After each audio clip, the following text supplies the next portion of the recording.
Inteligência Artificial. Como ela vem transformando o mundo e como evitar. Consequências não previstas. A partir de agora a gente faz aquele mergulho. Hoje mais cedo não teremos pimenta nos olhos. Johnny Pimentel tá de férias no Brasil. Deixa eu pegar o boa tarde do engenheiro de software, que às vezes assusta a gente, às vezes explica e sempre compartilha a sabedoria dele. É o meu amigo Eduardo Ribeiro. Boa tarde, Eduardo. Boa tarde, Eduardo. Boa tarde aos ouvintes. Eduardo, chega mais. Daqui a pouco eu vou querer saber um pouco também do StreamNap, que já está em application, já. Mas hoje o tema é Universo em Colisão, Ciência e Inteligência Artificial e os Mistérios do Huygens. Hoje vamos falar sobre uma das maiores experiências científicas já criadas pela humanidade, o Grande Colisor de Hadrons, no CERN, no CERN. Vamos entender da forma simples, de uma forma muito simples, o que é o bóson de Huygens, também conhecido como a partícula de Deus, como a inteligência artificial ajuda os cientistas e por que esse projeto desperta tanta admiração. E também teremos algumas preocupações. Ciência explicada para todo mundo, sem complicação. Então vamos lá, deixa eu desempacotar esse negócio com pergunta, porque eu sou leigo também. Quem é o CERN, C-E-R-N, o que é o bóson de Huygens e o que exatamente os cientistas estão descobrindo ou tentando descobrir com esse colisor? Então, Eduardo, o CERN é a Organização Europeia para Pesquisa Nuclear. É o maior e mais importante centro de pesquisa em física de partículas do mundo. Certo. Ele foi fundado em 1954 e ele fica na fronteira entre a França e a Suíça.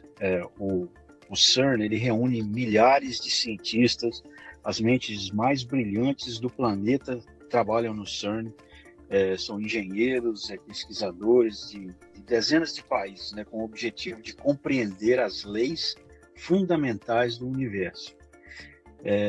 Antes de eu continuar, Sim. O motivo que eu procurei esse assunto sobre o Huygens Boson é porque semana passada a gente conversou sobre a ética de religião, né? O que fazer e o que não fazer. Tem uma coisa que o CERN faz que, para mim, na minha opinião pessoal, é sem ética, mas eu vou chegar lá, eu vou explicar.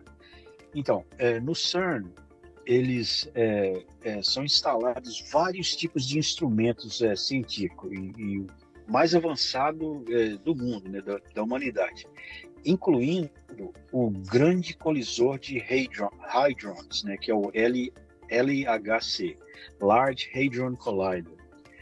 Além de descoberta científica, o CERN é reconhecido por impulsionar inovações tecnológicas que impactam a nossa vida, na computação, inteligência artificial, na medicina, engenharia. Te dá um exemplo de uma contribuição para a humanidade que mudou o mundo. O World Wide Web foi inventado em 1989 pelo cientista Tim Berners-Lee, que trabalhava no CERN. Ele propôs a criação do World Wide Web como uma forma simples de permitir, né, que pesquisadores do mundo inteiro compartilhassem documentos e informações. Na época, a CERN reunia milhares de cientistas de diversos países e usava sistemas incompatíveis um com o outro, que ficava muito difícil de dividir os dados entre eles.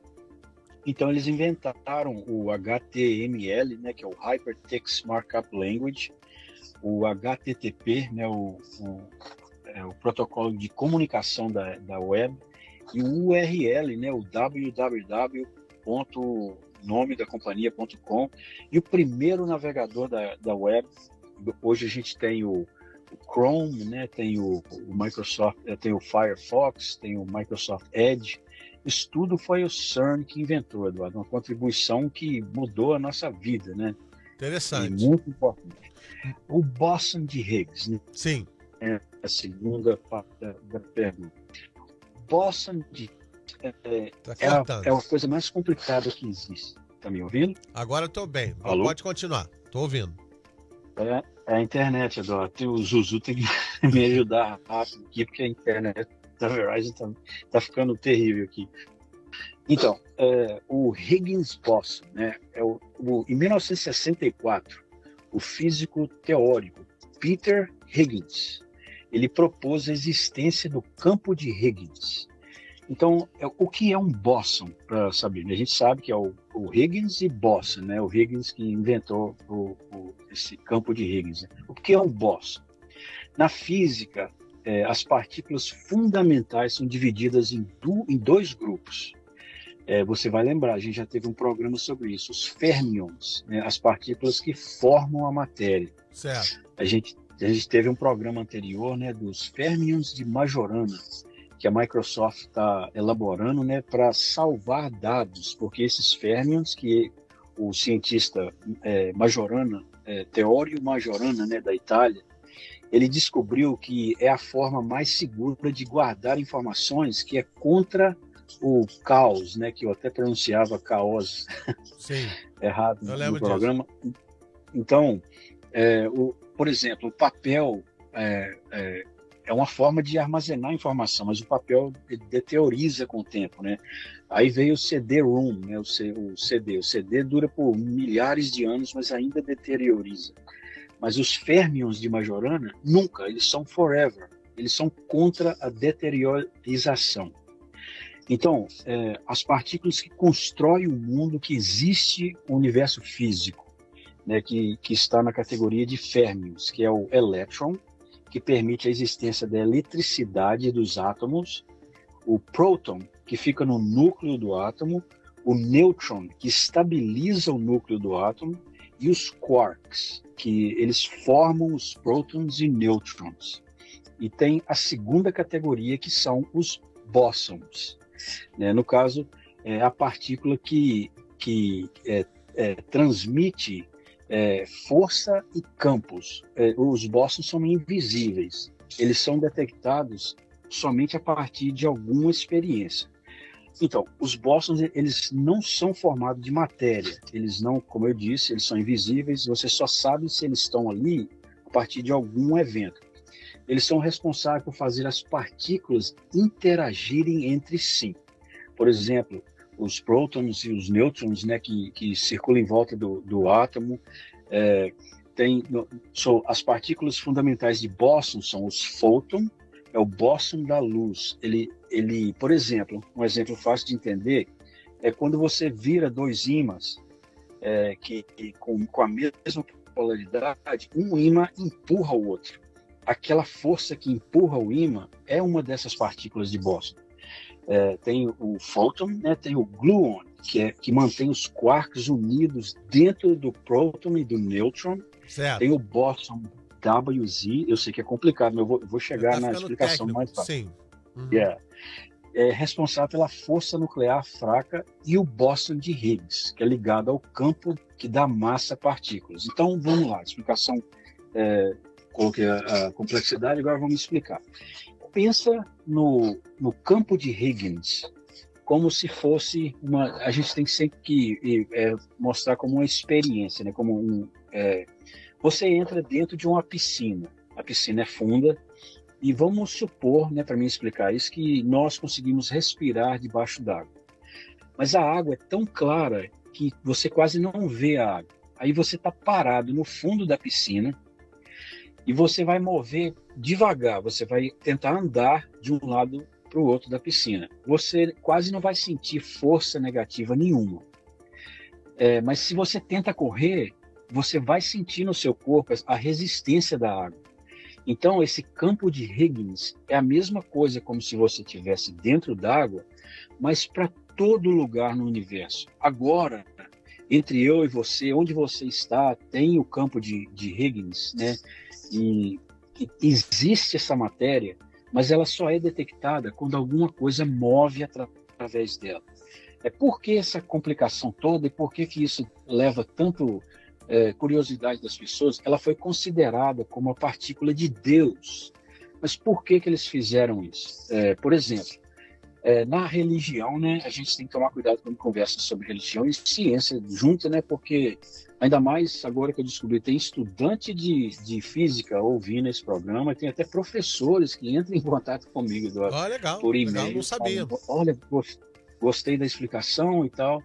Então, é o seguinte, por que a partícula de Deus, que eles consideram como partícula de Deus? Na crença, na religião, a Bíblia diz que Deus está para todo lado, Deus está em tudo. E se houvesse a capacidade de explicar como que isso acontece, né? Religião e ciência são duas coisas separadas. A fé é uma experiência e não tem como ser provada. A fé você tem que experimentar e ter o sucesso ou a sua experiência pessoal com ela. Mas se tivesse um jeito de explicar, o campo de Huygens podia explicar como que Deus está em tudo, porque é uma conexão entre tudo. E eu vou mais além um pouquinho. Me corrija se eu falar essa palavra errada.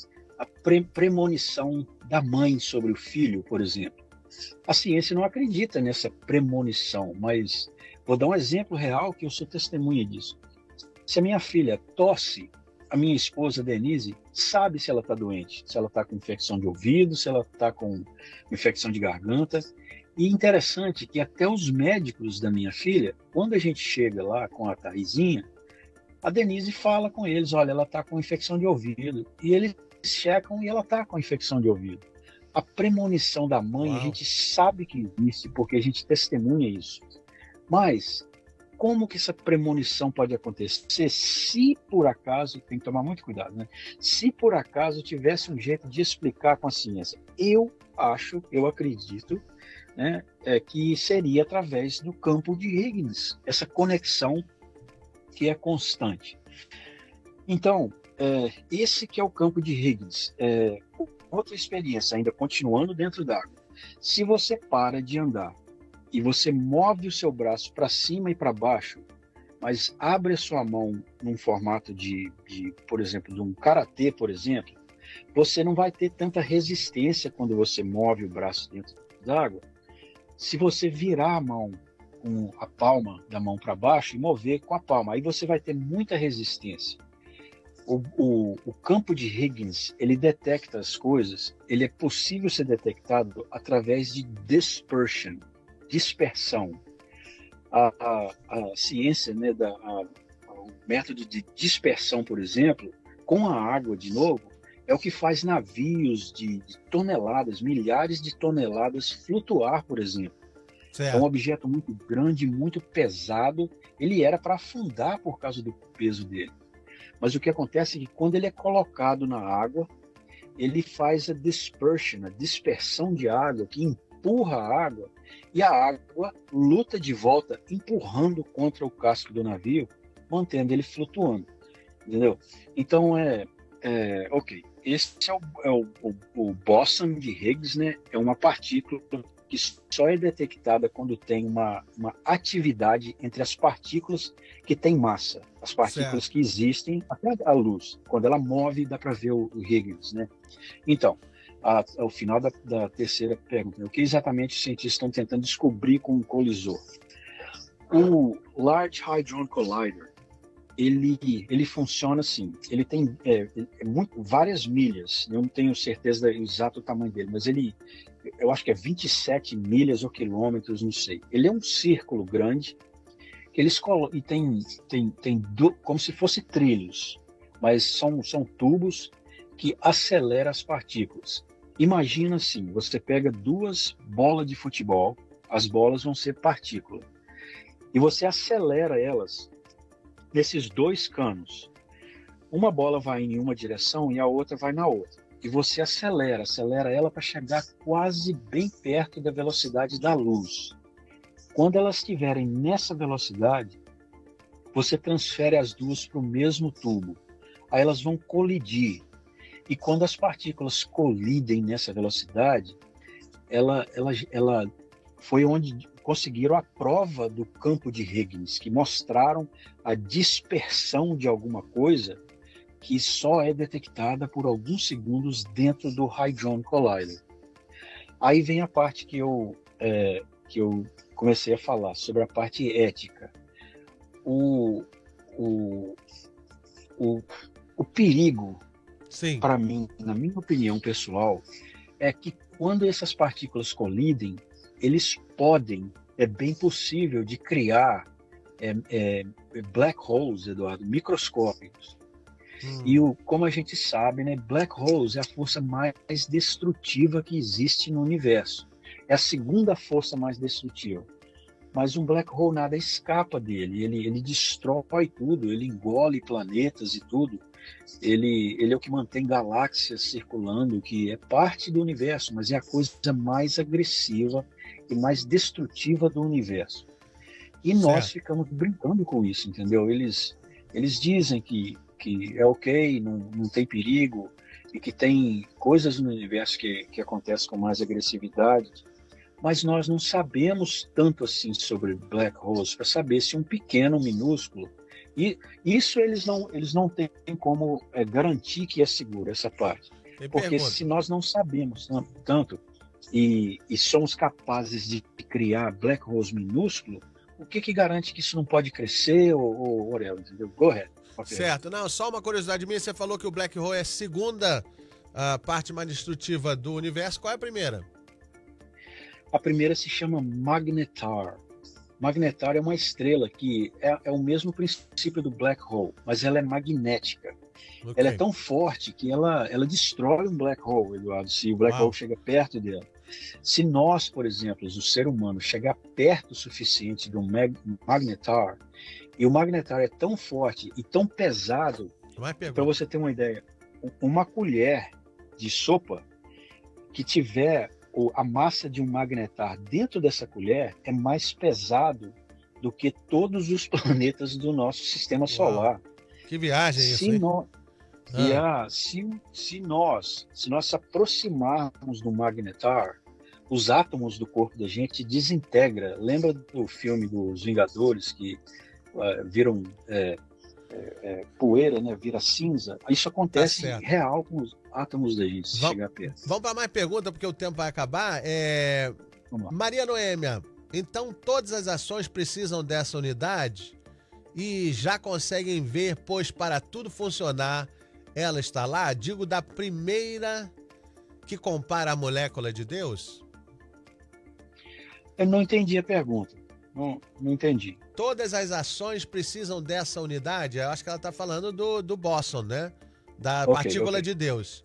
E já conseguem ver, pois para tudo funcionar, ela tem que estar lá? Ou não? Ok, entendi.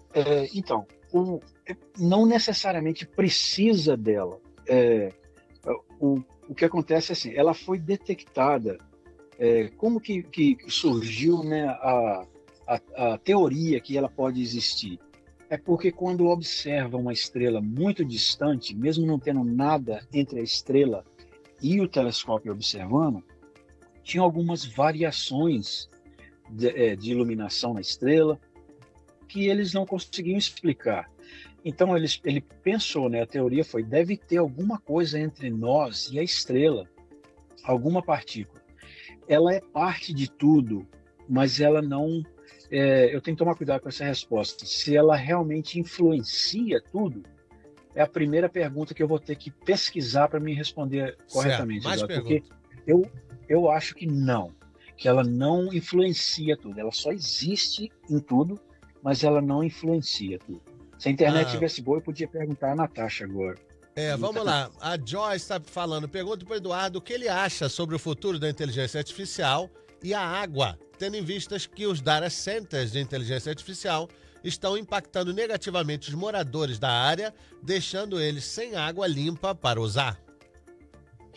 Ela deve estar se referindo a usina, né, para gerar eletricidade para a inteligência artificial. Toda forma de avanço, né, de tecnologia nova tem o bom e tem o ruim, né, e precisa balancear essas coisas, né. A inteligência artificial está ajudando a gente a descobrir muita coisa, descobrir doenças, entendeu? Cura, remédios para doença e tal. Mas tem que tomar cuidado com o impacto que tem no mundo que a gente tem que preservar ele, né? É uma preocupação, entendeu? Tem que estar sempre procurando algum jeito de não machucar o planeta, né? É a minha opinião. Tem os comentários aqui mais irônicos. João Paulo está dizendo, leva o Alberto lá para esse lugar destruidor. Cláudio Gregório está dizendo, em segundo lugar o Black Hole, em primeiro é o PT. A última pergunta é o seguinte, a Fernanda tá com medo aqui, tá dizendo, chega, pelo amor de Deus, credo em cruz. Onde é que a inteligência artificial entra nisso tudo? Então, a inteligência artificial, ela ajuda na análise e na quantidade gigantesca de dados, né? Sim. A aceleração para o desenvolvimento do computador quântico, que vai ajudar, né?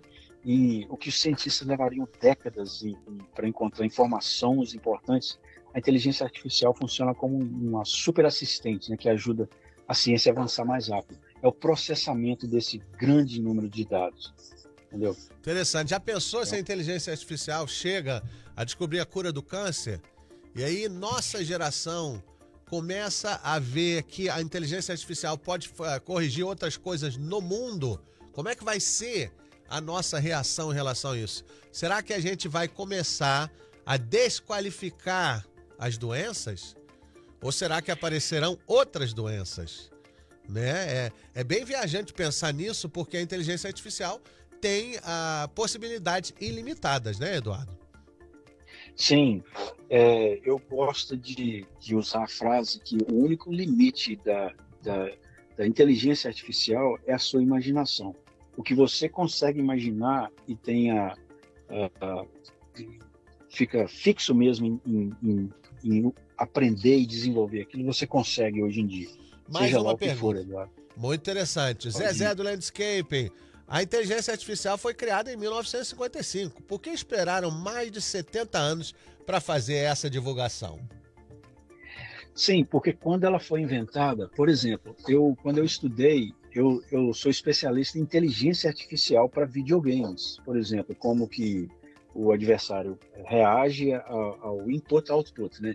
Mas o Large Language Model foi inventado bem recente. A inteligência artificial sempre existiu, mas por causa foi recente agora, né, que o Large Language Model, essa capacidade de conversar com a gente, de entender essa camada de comunicação, que colocou ela tão avançada assim.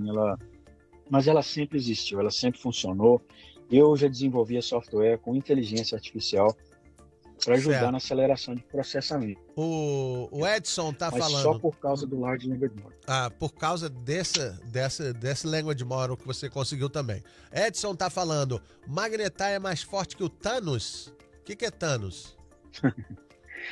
Thanos é o vilão do Vingador. Ok. Ficção científica. Tem mais uma pergunta, Maria Noêmia, ele já sabe sobre se existe vida fora do planeta? Então, fez eu lembrar de uma coisa, eu tenho um update sobre o 3i Atlas, Eduardo. Sim. Sobre fora do planeta, ninguém tem evidência ainda, né? Tem uma coisa que os cientistas fazem, para responder a pergunta dela primeiro, é um cálculo, que esse cálculo, ele precisa... bem forte mesmo, eliminar outras possibilidade de ser negativa a resposta. O exemplo do 3 Atlas, por exemplo, por isso que ela fez eu lembrar. O 3 Atlas é o asteroide, né, que passou atrás do Sol e que está aproximando de Marte, né, e é a última chance que a gente vai ter de tirar uma foto dele ou qualquer coisa. Então, todas as características dele ser diferente de qualquer outro asteroide está sendo checkmark, mas os cientistas ainda não confirmam que é uma tecnologia alienígena enquanto tiver alguma dúvida sobre ele. Então, é a mesma coisa para responder a pergunta dela, a gente não tem evidência, mas as características sim. Então, o update no 3i Atlas, ele de novo fez uma outra coisa que é muito irregular, Eduardo. Assim que ele passou atrás do Sol, a gente tem a NASA, né, tem câmeras especiais em satélite que eles bloqueiam o Sol para ver o que a gente chama de corona do Sol. As explosões que o Sol dá, entendeu? O magnetismo, as prótons que eles jogam para fora e tudo, etc. Mas que consegue ver as estrelas que estão não atrás do Sol, que atrás não dá para ver, mas quase atrás do Sol, mais distante do Sol, porque bloqueia a luz do Sol. E usaram essa câmera num probe, num satélite, né, em Marte, para fotografar o 3I Atlas. Um objeto normal, um asteroide normal, quando passa perto do Sol desse jeito, a luz que ele emite, o objeto em si não emite luz, mas é o reflexo da luz do Sol. Ela pode aumentar até 100 vezes. O 3I Atlas aumentou 400 vezes a capacidade normal de qualquer outro objeto que a gente observou. Então, a câmera para tirar a foto dele só consegue ver uma luz bem forte. Então, isso fica misterioso, entendeu? Cada vez mais misterioso. Interessante. Mas lembra, em março a gente vai ter mais evidência, né, científica para poder dar uma olhada melhor. E estou muito curioso agora, porque cada vez que faz um teste para checar se ele é extraordinário, ele é muito mais que isso, muito mais diferente. Interessante. O Kleber está comentando aqui, brincando, pergunta o Edson se é ele mesmo que está aí ou IA dele. E o Fábio Júnior pergunta o seguinte, Eduardo Ribeiro, quanto de energia consome a inteligência artificial? Por favor, use um termo de comparação com uma cidade ou um país. Ixi, ok. Não é legal eu falar, porque eu não tenho exatamente os números, né? Outra coisa que a Natasha fez falta aqui agora.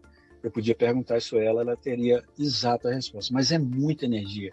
Para você ter uma ideia, vamos usar uma analogia a gente sabe que um ar-condicionado funciona bastante, né? Eu vou prover uma experiência que eu fiz com o Bitcoin Mining, que usa o GPU, o Graphics Accelerator Card.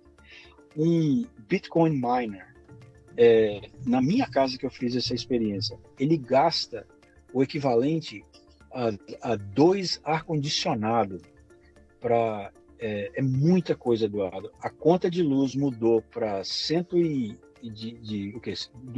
menos de $200 para $1.600 por causa do Bitcoin Miner, que é um GPU. E o GPU é o que a inteligência artificial usa. Ou seja, o lucro que teve nessa experiência de eu fazer o meu... Opa, tô perdendo você? Foi $20. $20 de lucro só? E não vale a pena. Sim, foi $1.600 de luz e $20 de lucro. Uau. Pagou pela conta de luz, né? Mas não vale a pena desse jeito. Você precisa gerar sua própria energia. Verdade. Então gasta muito. Verdade. Bom, com isso a gente vai ter que encerrar por aqui, porque já é 2h05 da tarde. Olha, quero agradecer demais, Eduardo Ribeiro, por essas explicações todas. Você falou 28 minutos com a gente e foram explicações muito interessantes, até porque são de temas que poucos dominam e você domina como ninguém. Muito obrigado, Eduardo. Para quem quiser saber onde vai ver essas informações, onde é que vai estar? É no rotinaartificial.com e rapidinho, Eduardo, um anúncio de 30 segundos. Sim. O StreamNap já está disponível no app, para o iPhone, no App Store, né, para o iPhone e para o Android. E eu peço o pessoal, né, para dar um suporte, né, é de graça. A conta é onde você pode criar sua própria playlist e de verdade é de graça, não tem que pagar nada. E é só procurar pelo StreamNap ou então ir no streamnap.com ou então .ia, inteligência artificial, que ele é feito com inteligência artificial, e fazer o download. E é o rotinaartificial.com, que é o blog onde fica as informações sobre o programa que a gente faz, inteligência artificial. Lembrando que quem não pegou o StreamNap, é um portal que ele fez com inteligência artificial para você criar sua própria música. Então, é realmente uma experiência muito legal. Entra lá, streamnap.com, ou então baixe no Google Play ou no App Store. Eduardo, bom final de semana. Obrigado. Para vocês também, muito obrigado. Obrigado. A gente vai ficando por aqui. Fique agora com programação musical. Bom final de semana para todo mundo. Eu volto na segunda. Fiquem com Deus. Rádio Insuperável. Emissora do Sistema Insuperável de Comunicação.